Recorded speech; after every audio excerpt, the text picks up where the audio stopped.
Hi, my name is Richard Huff. I'm the TV editor for the New York Daily News. I had the pleasure of being the first to review the Andy Milonakis show.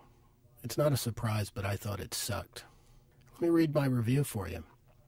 To suggest someone watch the Andy Milonakis show would require suggesting the use of mind-altering drugs or alcohol.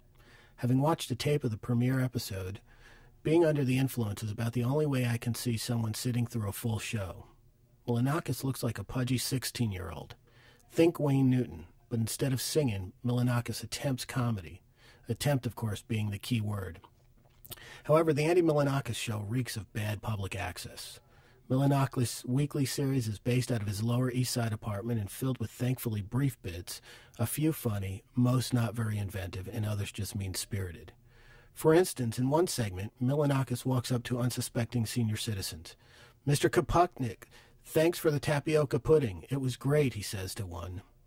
Like most of those caught in his camera, the perplexed woman says, "What are you talking about?" It's funny the first time, but it quickly wears thin and turns mean. In another equally sad spot, he walks up to elderly folks and asks them if they want to race, and then runs off. It's clear that viewers are getting their comedy fix these days from reality shows like this and not from traditional sitcom. That's fine. One can argue that the first couple weeks of American Idol comedy, and so too was part of Newlyweds. The point being, no matter the format, scripted or unscripted, the show has to be funny, and the funny ones are usually poking fun at something. Not Milonakis. Much of this stuff is nonsensical. This is a stretch, but Milonakis might be funnier if seen after an hours-long bender. What's interesting here, though, is that Milonakis was found by truly funny and talented people, Jimmy Kimmel, Daniel Kellison, and Adam Carolla, who are all producers on this show.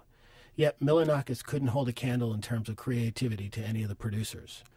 One of the better bits has Milonakis talking gibberish to his dog. While he's doing that, a cartoon bubble appears above the dog, showing the dog shooting Milonakis.